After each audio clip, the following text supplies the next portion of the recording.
Assalamualaikum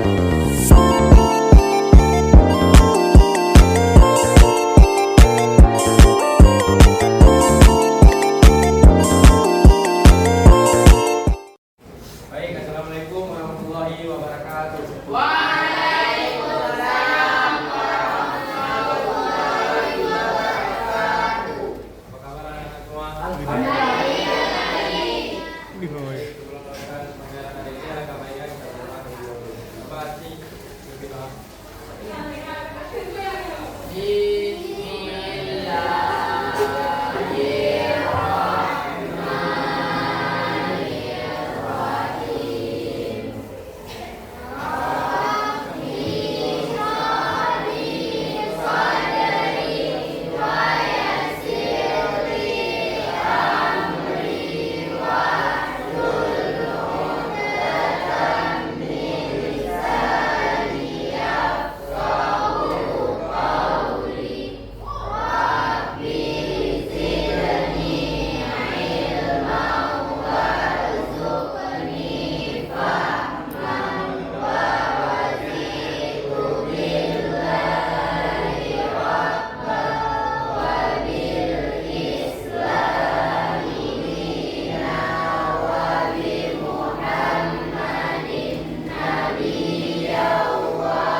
Sebelumnya Bapak akan langsung juga. Apa kalian? Yang ada? Tidak.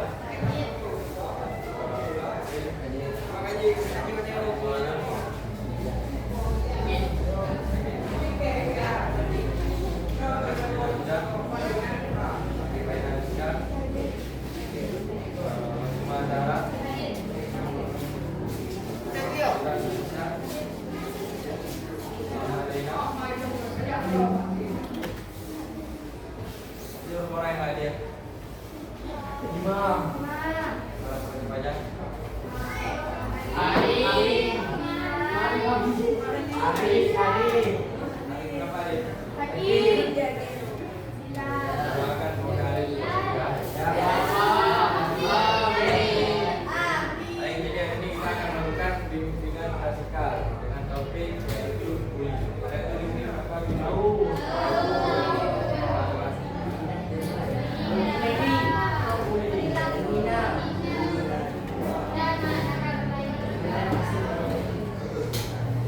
Jadi bullying ini adalah perilaku yang dilakukan oleh seorang untuk menghilangkan atau mengisi sebuah kelompok yang menyakiti orang lain secara berulang.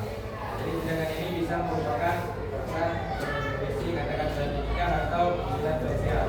Ini sering terjadi di lingkungan sekolah, tempat kerja, komunitas, dan lain sebagainya. Dan bullying ini berdampak serius pada kesehatan mental kita dan emosional korban. Pencegahan dan penanganan bullying ini sangat penting untuk menciptakan lingkungan yang aman dan positif. Selanjutnya ada jenis-jenis bullying. Yang pertama ada bullying secara verbal. Enggak bullying secara verbal.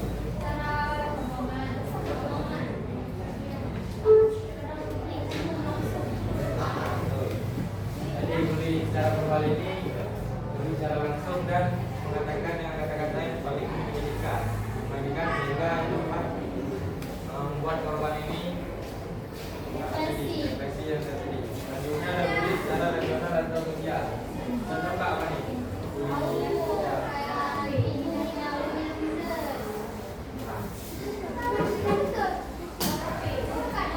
secara regional atau sosial ini dia sering dilakukan di seperti sekolah, tempat kita kerja, tempat ramai. Jadi bullying ada kelompok. Selanjutnya ada bullying secara fisik. Secara fisik ini yaitu seperti kita memukul orang. Selanjutnya ada bullying, cyberbullying atau bullying elektronik yang kita jalankan oleh orang agresif. Jadi bullying cyber ini yaitu seperti kita bullying di TikTok, di Instagram dan di Jakarta, di sebagainya. Selanjutnya ada sebab-sebab bullying. Pertama merupakan tradisi keturunan guru dari senior. Biasanya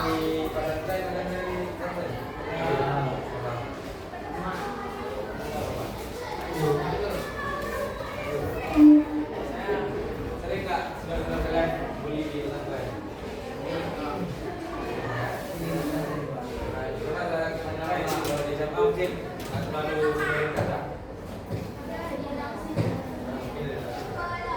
Selanjutnya yang kedua ini keinginan untuk balas dendam. Nah, biasanya ini korban laki-laki yang ingin balas dendam hingga terjadinya bully turun dulu. Selanjutnya ingin menunjukkan kekuasaan dan kuasa dari superior. Nah, bila kan sering kalau ada anak baru atau apa sering dibully kan, bisa membanggakan cepat kelas lah. Selanjutnya ada dampak negatif bagi korban. Yang pertama itu ada terganggu fisiknya seperti cedera, luka, dan lain sebagainya. Yang kedua ada menekan psikologinya atau kejiwaannya seperti sering merasa takut sendiri, tidak nyaman berhadapan dengan orang lain. Ketika ada pergaulan sosialnya terganggu seperti kita.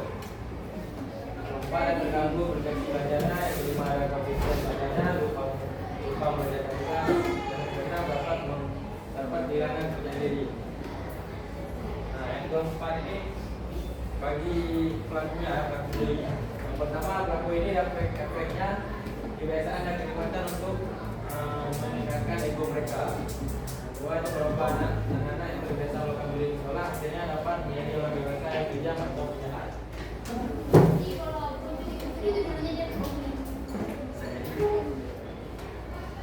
Selanjutnya ada cara mengatasi bullying. Nah, pertama jangan sering sendirian, terutama di tempat bully. Kalau memang kita sering kena bully, jadi kalian cari teman kalian atau sahabat-sahabat kalian, jangan sering sendiri. Nah, teman, lapor. Yang kedua ada hindari cara agar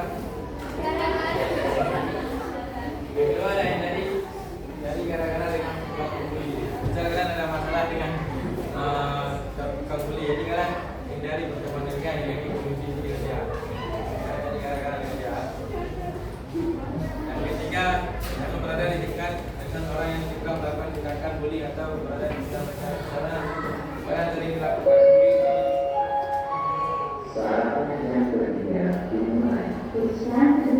Jangan berada di dekat dengan orang yang suka melakukan tindakan bully atau berada di sekitar mereka. Karena mereka sering kumpul di mana itu, jangan hindari hal yang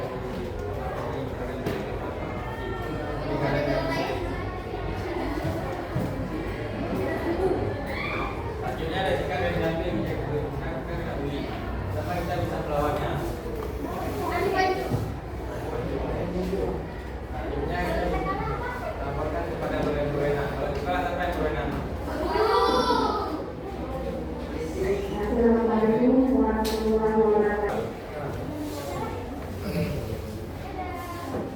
Baik, selanjutnya kalian bisa laporkan kepada orang tua.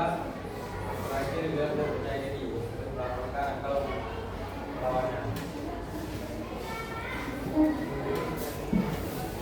Selanjutnya Bapak akan menampilkan sebuah video yang akan kalian rangkum di akan organisasi berupa orang.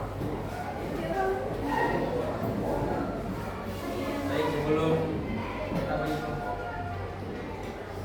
coba kalian bagi kelompok 5 kelompok saja.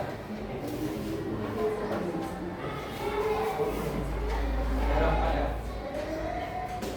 4 kelompok. Balik mana ya?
ya.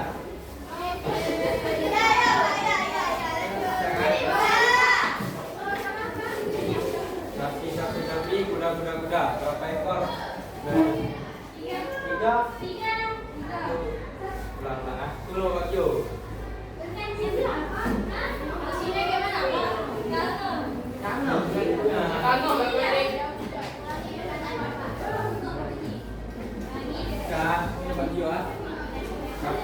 Sapi, kuda.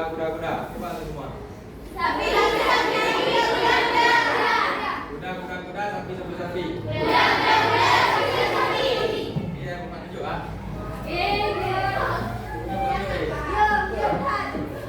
Sapi, kuda. Nah, kalian ulangi dulu kita. Baru Pak Jo. Sapi, kuda. Berapa ekor sapinya? Ini dia yang salah nanti mau maju depan aku. Ayahnya. Ya kan?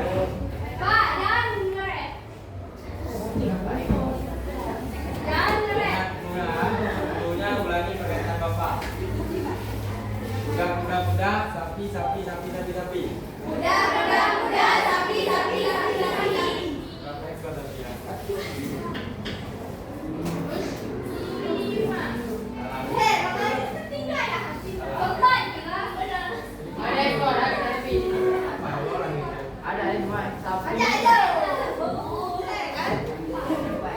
Lagi ya.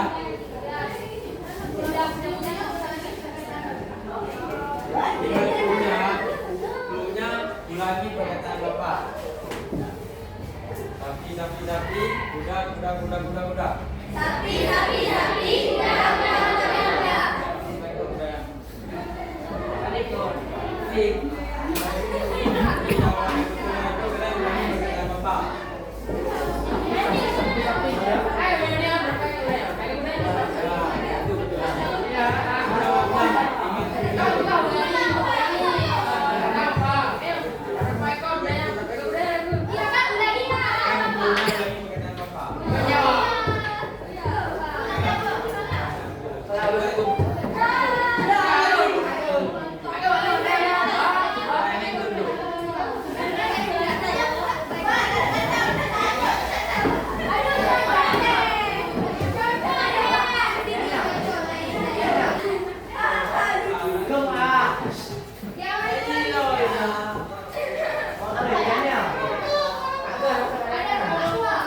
Siapa saja yang rentan menjadi korban bullying?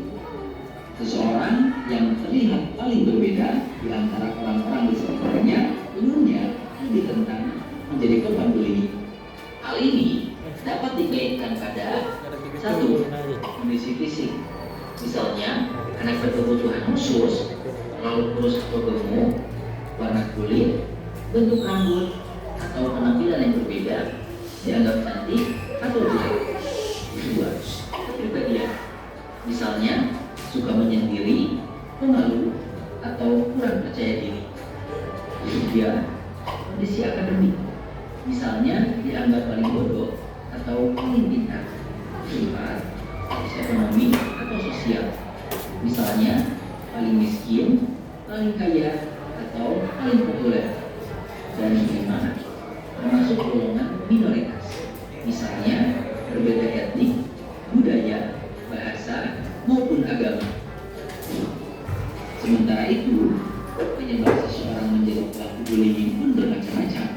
Di antaranya, pernah menjadi korban bullying dan merasa ingin balas dendam, merasa iri, kalah saing, atau marah dengan korban, kurang mendapatkan perhatian atau kasih sayang dari keluarga, agar dapat diterima dalam grup atau kelompok tertentu, atau belum terbiasa menerima perbedaan di sekitarnya. Selain berpotensi menjadi korban dan pelaku bullying, seseorang juga mungkin menjadi saksi dari tindakan bullying. Saksi yang tidak berani melaporkan kasus bullying umumnya karena pelaku adalah temannya sendiri, takut menjadi sasaran bullying berikutnya, ataupun malas terlibat. Bullying dapat terjadi di mana saja, misalnya di lingkungan rumah, sekolah, maupun di media sosial. Apa saja yang termasuk bentuk bullying? Bullying verbal adalah tindakan bullying dengan menggunakan ucapan atau kata-kata. Contohnya, memanggil dengan julukan yang tidak baik, mengejek bentuk fisik atau badan korban, atau bahkan mengancam korban. Selanjutnya, bullying fisik adalah bullying yang diikuti dengan tindakan kekerasan fisik. Contohnya memukul, menendang, memalak, atau lainnya. Ada juga bullying sosial yang dilakukan di belakang korbannya. Contohnya, pelaku menyebarkan gosip atau fitnah tentang korban, hingga korban dikucilkan atau diabaikan oleh lingkungannya. Di era teknologi dan internet seperti sekarang, bullying juga dapat terjadi secara tidak langsung melalui dunia maya yang disebut dengan cyberbullying. Cyberbullying dapat terjadi melalui pesan pribadi, kolom komentar di media sosial, forum online, atau bahkan interaksi dalam game online. Komentar tersebut dapat berisi hinaan, intimidasi, maupun fitnah. Strategi untuk mengatasi cyberbullying dapat ditemukan di video berikut.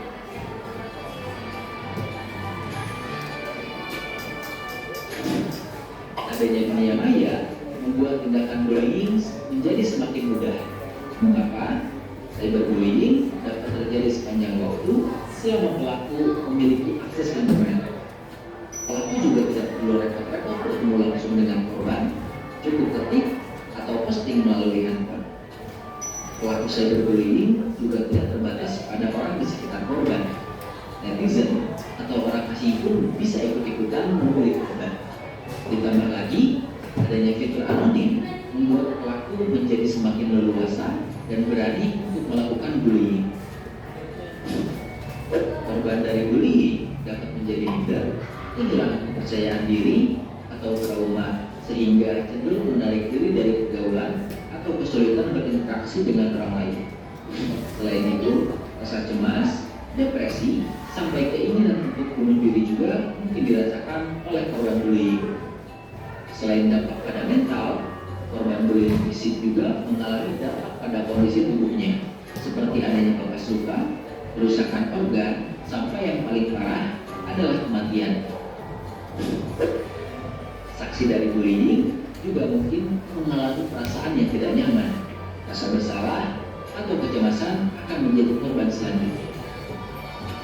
Sebagai pelajar Pancasila, yuk stop bullying di lingkungan sekolah. Jangan menjadi pelaku bullying, karena itu hanya merugikan dirimu sendiri. Coba pikirkan, jika kalian yang menjadi korbannya, bagaimana rasanya? Pasti nggak enak kan? Jika kamu menjadi korban ataupun saksi bullying, jangan takut untuk melapor kepada guru ataupun orang tua ya. Dengan begitu, kamu akan mendapatkan bantuan dan bullying dapat dihentikan. Strategi menghadapi bullying dapat disimak juga di video berikut. Khusus untuk mencegah cyberbullying, batasi penggunaan media sosial, pikirkan dan dapat berhati-hati sebelum memposting sesuatu, serta jangan mudah terpancing dengan komentar negatif. Nah, kalau sekolahmu akan membuat kampanye anti-bullying, apa ya slogan yang cocok untuk aksi tersebut? Coba tulis idemu di kolom komentar. Jangan lupa like. Baik, selanjutnya Bapak beri waktu 5 menit untuk cukup video tadi. Silakan.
Tapi terus mengingatkan tidak dengan cara memiliki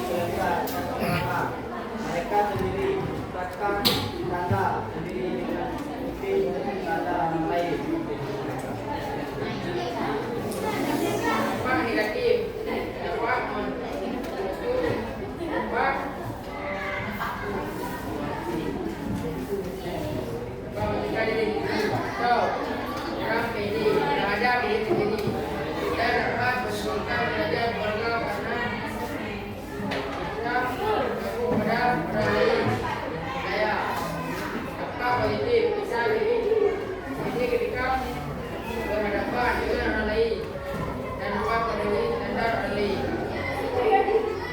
apabila ada hal mohon dibicarakan dengan baik.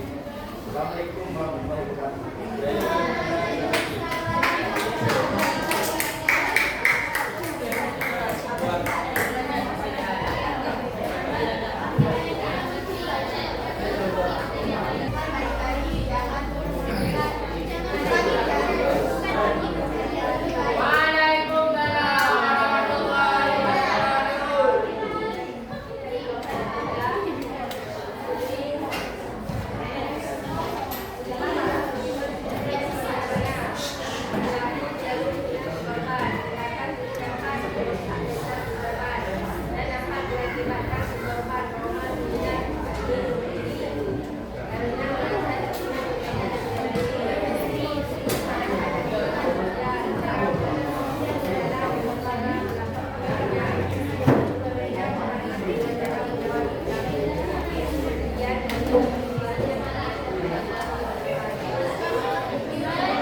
Yang merangkul kota Moliza, Diana, Firza, Zalfa Zahia, Lutfia, Bani Alaina, Nur Fadila, Nur Anissa, dan saya sendiri Saladinda Fadira. Top membuli fisik, membuli akademik, membuli ekonomi, dan juga top membuli kepribadian. Pelaku bullying menjadi pembuli karena pernah menjadi bullying, karena pernah menjadi korban bullying, kalah saing, bahkan karena pernah mendapat kebencian dari orang tua.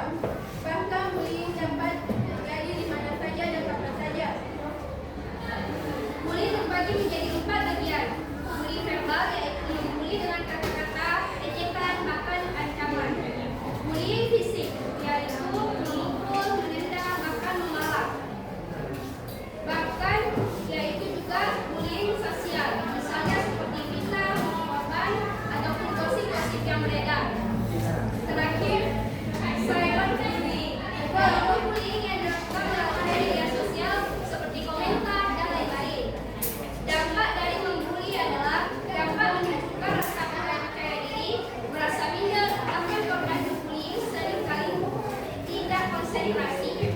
Bahkan bullying menyebabkan kematian. Sekian dari kelompok kami. Cara hindarinya gimana? Baik, nanti saya akan buka ketika jawab atau sebagai Cara menghindari bullying.